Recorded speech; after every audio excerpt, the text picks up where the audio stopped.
Уламжлалт мал аж ахуй аялал жуулчлалыг хослуулан хөгжүүлэхээр тэргүүлэх чиглэлээ тодорхойлсон хангай бүсэд улсын хурлын дарга учрал тэргүүтэй гишүүд сайд нарын бүрэлдэхүүн ажиллаж хууль тогтоомжийн хэрэгжилт болон чөлөөллийн ажиллагааны хүрээнд эхлүүлсэн эрх зүйн шинжилгээний талаар иргэдтэй нээлттэй ярилцлаа. Бүс нутгийн онцлогтой тулгуурлан Баян-Онгор, Өвөр хангай, Ар хангай аймагуд хөдөө аж ахуй, аж үйлдвэр, төрөлжсөн аялал жуулчлалыг бодлогоор дэмжиж аймгийн төвүүдийг авто замаар холбох, хилийн бомбуудын чиглэлд худалдааны эргэлтийг нэмэгдүүлэх зэрэг ажлыг эрчимжүүлж байна. Улсын хурлын дарга орон нутгийн бизнес эрхлэгчтэй уулзаж тэдэнд тулгардаг асуудлаар санал солилцсноос гадна төрийн албан хаагчд болон иргэд олон нийтдээ хаврын чуулганаар хилцэн батлах онцлог хууль тогтоомжийн хүрээнд уулзсан юм. Бараг 12-3 шатамжлагт энэ ажлаас хурдан хугацаанд салахгүй орон нутаг 1000 хууль хийгээд бидаж эрхүүргээ хэрэгжүүлж байхгүй. Энэ дарга нарын орон сууцын яасан том олдсон газрын яасан илрэг юм. Тэгэхээр бүгдээрээ эмнэлгээс үйлчлэгээ авч чадж гин үү? Энэ бол төрийн эхний ээлжинд тавих нэгдүгээр асуудал. Тийчмүрийг та нар минь арилжааны банкнаас талгаад өгөөрэй учрсан минь. Өдөөнөө шилжээд ирэхээр 0.7 га газарч олдохгүй шүү дээ. Монголд үнэхээр банкудад маш монопол ажилладаг шүү дээ. Нийгмийн даатгалын сангаас сонсгол хий гэж байгаа. Хууль өргөн мэдүүлэхэд хүний эрхийг зөрчиж байгаа хуулиудыг хилцэхгүй.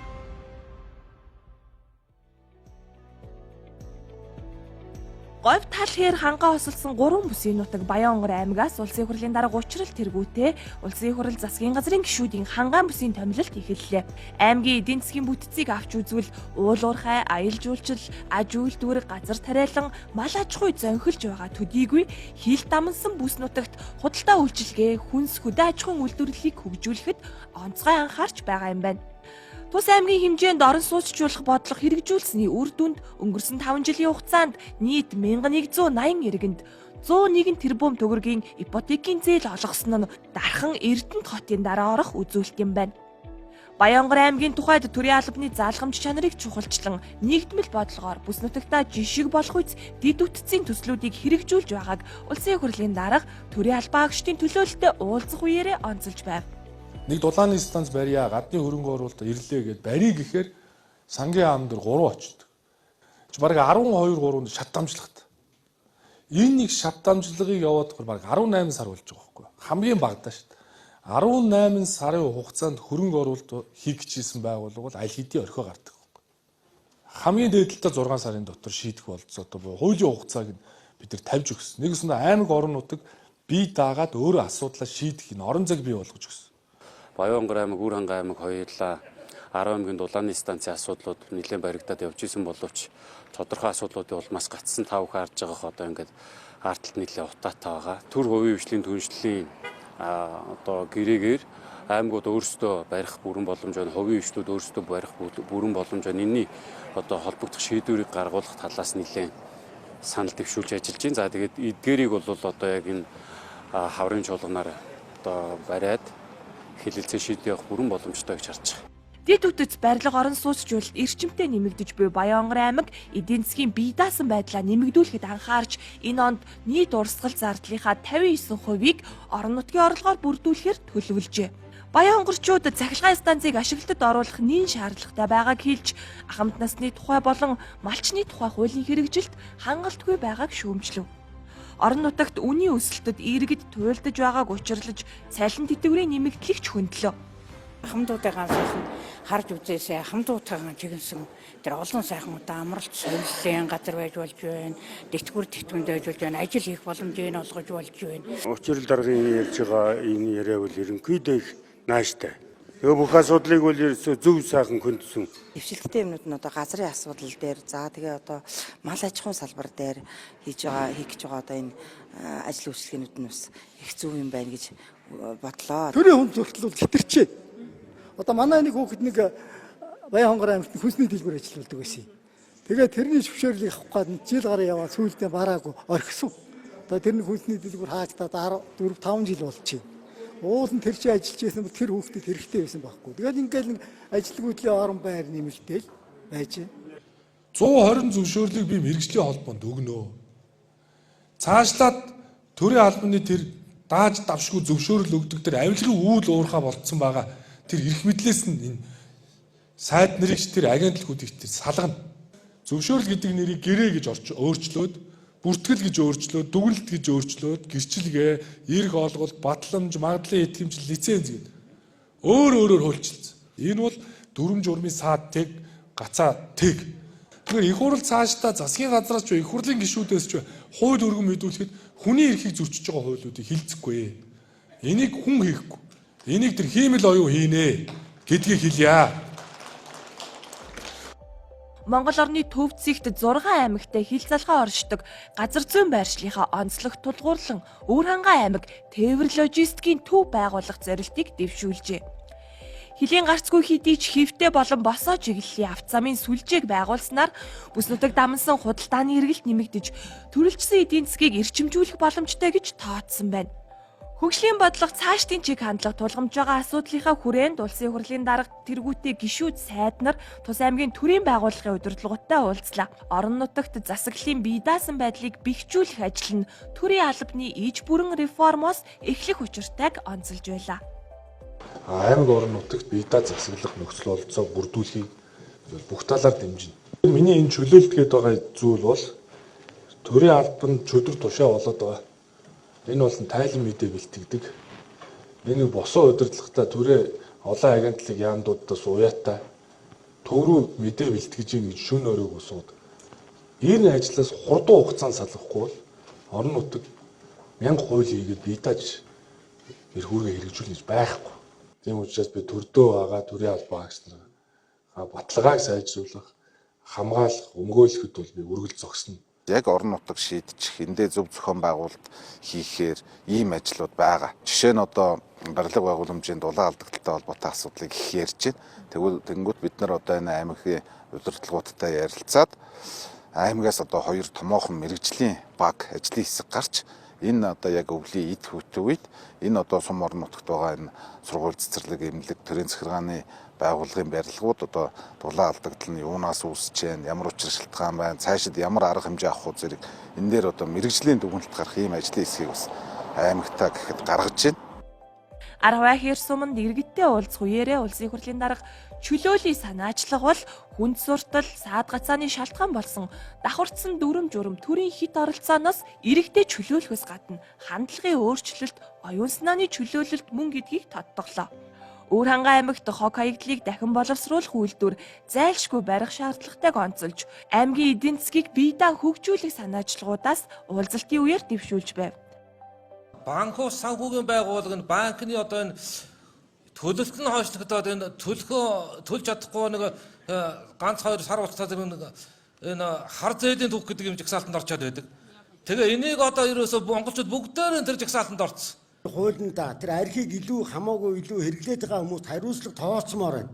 2025 оны судалгаагаар Өвөр хангай аймагт 163 хүн архины хамаарлаар өөд болсон байгаа.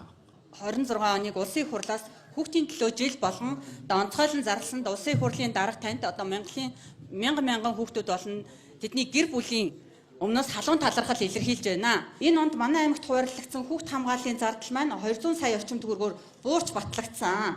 19 оноос хойш учрал гишүүн маань мэрэгжлийн нэгдсэн холбоотой эрх зүйн байдлын хуулийг батлуулсан 24 он. Яг тэр хуулийн дагуу 25 оны 2 сарын 18-нд дээд шүүхтүүд төр материалаа өгсөн. Үүсэм ойлгочтой хурлаа хийгээд протокол өдлөө. Тэгээд дээд шүүх нь болохтой зэрэг одоо үндсэн хуулийн цэц рүү асуудал асуулсан гэж жил болох гэж байна. Мэргэжлийн холбооны хууль 19 онд би өргөн барьж 24 он баталсан. Их юм болж баталсан юм шүү. Тэгсэн чинь дээд шүүх бүртгэх нь өөрөө үндсэн хуулийн зөрчилдөөгээр дээд шүүх энийг цэцдэгцсэн. Тэгээд жил болж байна. За энэ хуулиа би бүртгэлийг нь улсын бүртгэлийн ерөнхий газар шилжүүлж байгаа. Хуулийн нэмэлт өөрчлөлтийг боловсруулад энэ хавар батлыг. Энэ улсын хурлын даргын төвшүүлж байгаа чөлөөлийн гэсэн хөтөлбөрийг бол дэмжиж байна. Тэгэхдээ үндсэнд улсын хурлын даргаас Өвөр хангай аймаг иргэд бол 3 үндсэн асуудлыг шаардж байна. Энэ төрийн албаны шинжилгээ цалин өсөлтөд холбоотой асуудал, ахмад эрүүл мэндийн асуудал, 3 дугаар өнгөрсөн жилүүдэд манай нийгмийн боломжийг хулгайлсан энэ ахмадуудын тэтгэврийг нэмэх, багш эмчнэр болон төрийн албан агчдынхаа цалин нэмэх ажиллах орчныг сайжруулах, малчдынхаа амьдрал ахуйд итгэх байсан тэр өмч хөрөнгийг төрийн өндөр албан тушаал байхдаа хулгайлсан, олонний нүдэн дээр баяжсан, тэрийг тайлбарлаж чадахгүй этгээдүүдээс хөрөнгөний хураая гэсэн хууль бус хөрөнгө хураах тухай хуулийн төслийг хизээ батлах гэж байна вэ? Хизээ дэмжих вэ гэж асууж байна. За энд нь миний бие бол хариулт өглөө. Улсын хурлын дарга маань ч гэсэн энэ хаврын чуулганы хэлцэх асуудлын дараалд оролцсон. Тэгээ ийм учраас улсын хурл бол хилцээд явна гэдэг байр суурь илэрхийллээ. Аймаг сумандаа тогтвортой ажлын байрыг нэмэгдүүлж байгаа хувийн хвшлийнхнийг хуулиас давсан дүрм журмаар залхаадаг хүнд сурталын бүх хэлбэрийг таслан зогсоохын тулд чөлөөлийн санаачлагыг дэвшүүлжээ. Хөдөлмөрлөж байгаа хүн бүрийг үйл ажиллагааны төрлөөс нь үл хамааран дэмжих хэрэгтэйг улсын хурлын дарга тодтогож үндсэн хуулиар баталгаажсан иргэний эрх, эдийн засгийн эрх, улс төрийн эрхийг бүрэн эдлэх боломжийг бүрдүүлнэ гэдгээ онцлсон. Арангаа аймгийн худалдаа эрхлэгчдийн зүгээс зээлийн хүү хит өндөр байгаагаас үйл ажиллагаагаа өргөжүүлэх боломжгүй болдгийг хэлж, бичил бизнесийг дэмжих төсөл хөтөлбөрийн хэрэгжилтийг зорилттой бүлэгт нь хандуулж өгөхийг уламжиллаа. Манайх чинь хөгжлийн бишэлтэй бол өгдөл хос эмэгтэйчүүд тэгээ өндөр настай хамтуудаа бас ажлын байраар хангаж явж байгаа. За аймагтаа бол хамгийн хямд түрээстэй.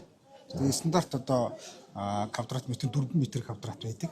За 4 м квадратны өвлийн одоо халаалттай үедээ бол 20,000 төгрөг гэхээр 80,000 төгрөг болж байгаа. Халаалтгүй зуны удирдлагаа метр квадрат нь 17,000 гэхээр 68,000 төгрөг болж байгаа. Маш том дэмжлэг л дээ. Тий. Ер нь бол дажгүй шүү дээ, тий. Одоо бусад хувийн компаниудын ч юм уу байр ингэ түрээслэхэд юм олдохгүй шүү дээ. Хамгийн хямдхан түрээс чи манай арга 6 хүнс ажиллаж байгаа. За. Тэгээд бид нар болохоор таны зөвшөөрлөж арх юуны зөвшөөрлөх гэхээр талбай хөрөхгүй байна. Тэгээд хөдөө нөхөн чи буцаа манайхаар одоо үйлчлэн сурчсан. Тэгээд нэг дороос бүх юм авахаар байдаг. Тэгээд арх байхгүй. Өөр газраас авдаг байхгүй. Миний яриад байгаа энэ чөлөөлөе гэдэг байгаа чинь тань шиг одоо энэ бичил бизнес эрхэлж байгаа. Энэ хүмүүсийг л дэмжиж хүн цалинтай орлоготой бай гэдэг өрслийг нь ясаад ингээд бүх дүрм журм саатыг гацаагаад үж болохгүй шүү дээ. Хүн ямар халамж авъя гэдэг байгаа биш. Энд чинь бизнес эрхлээ, өөрийнхөө орлогоо нэмэгдүүлээгээд ингээд зүтгэж байгаа.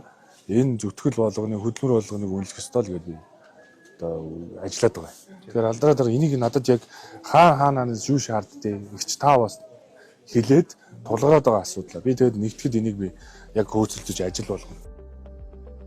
Иргэдээс уулзалтын үеэр улсын хурлын дарга чөлөөллийн наашлагын хүрээнд хэрэгжүүлэх хэд хэдэн гол ажлуудаа багслан танилцуулсан. Үүнд орон нутагт эрх мэдлийг шилжүүлэх, төр хувийн хвшлийн түншлэлээр төсөл хөтөлбөрүүдийг эрчимжүүлэх, татварын реформоор хувийн хвшлийнхнийг дэмжих, мөн нийгмийн даатгалын тогтолцоог шинчлэх зэрэг ажил багтаж байна. Монголын төр өөрөө тухайн тэр зөвхөн боловсрол эрүүл мэнд гэхгүйгээр бусад салбаруудынхаа адилхан нэмэгдүүлэх асуудлыг гаргаж ирж тавиачээ. Салбар болгон дээр салбараар навч цалин нэмэгдүүлж байгаагаас үүдээд тухайн одоо юу гэдэг нийтлэг үйлчилгээний салбарынхан ч гэсэн цалингийн асарх зөрүү гарч иж байгаа гэдэг асуудал тавьж байгаа. Энэ төрлийн байгууллагуудын хувьд цомтгол болоод одоо энэ хэмнэлтийн асуудлуудыг бас байгаа онохгүй байна гэдэг асуудлыг гаргаж ирж тавьж байна. Хөгжлийн бэрхшээлтэй иргэн бол өдөр тутмын эрхийн зөрчилтэй яг өнөөгийн нийгэм тулж байна. Тэгэхээр боловсролын асуудал, хөдөлмөрлөлтийн асуудал, одоо их олон эрхийн асуудлууд яригдана. Гэхдээ би өнөөдөр ганцхан асуудал юу ярих гэж байгаа гэхээр хөгжлийн бэрхшээлтэй хүнийг нийгмийн амьдралд оруулахад хэрэгцээтэй дэд бүтцийн асуудлыг ярих гэж бодож байна. Өмнөх хөдөө аж ахуйн сайд гарч ирээд ноолор угааж гаргана гэд өмнө жил ноолор өсөөгөө. Дээрээс нь хөдөө аж ахуйн малчтын бүх орлого олдог бүх зүйлүүд ерөнхийдөө бол нэг үгээр хэлээд бойкотлсон. Эрдэнэ уулгын сумын 20 гаруй мянган иргэдийн урдаас манай Эрдэнэ уулгын суман дээр байгаа энэ зуухны талаар ярмаар байна. 14 зуухтай. За тэгээ социализм үеэс эхлээд байсан зуух маань яг хэвээрээ байдаг. Шүгэлтүргээд нэг юм алга. За сая 2 хоногийн өмнө тог тасрахад Арангаа аймаг тэр чигтээ хөлдөх байдалтай боллоо. Бид нар үл яах вэ гэхээр ерөөсөө тэтгэврээ сая 500 мянган төгрөг болохыг л дэмжиж байгаа. Тийм учраас би бол юу гэж боддгоо гэхээр одоо энэ авилгачдаас орж ирээд байгаа энэ мөнгө хаашаа ороод идэх юм бэ? Би нийгмийн даатгалын сангаас сонсгол хий гэж байгаа. Буруу зүрэг тогтооё гэж байгаа. Тогтоол гаргая гэж байгаа. Хуулийн хяналтын байгууллага шилжүүлээ гэж байгаа. Нэг мөр эзэслэе гэж байгаа. Хоёрт нийгмийн даатгалын санг ч бай, наад эрүүл мэндийн даатгалын санг ч бай. Маш одоо зөв менежментээр удирдах тал руу нь явуулахгүй бол болохгүй. Тэгэхээр нэгт бол энэ санхүүгийн сахилга ба хариуцлага нэмэгдүүлье гэдэг зорилгоор энэ төв банк өөрөө энэ банк санхүүгийн салбарт явуулж байгаа энэ тохируулгуудаа зөв болгох хэрэгтэй. Дээрээс нь банкны хуулийг одоо хавар оруулж ирээд гадна дотны банк орж ирэх нөхцөлийг бүрдүүлээд тэгээ ингээд сахилга батыг нэмэгдүүлээд ингээд явъя. Тэгээд энэ зээлийн хөв бууруулгын арга хэмжээ бол миний одоо мэдээж нэгдүгээр зорилт.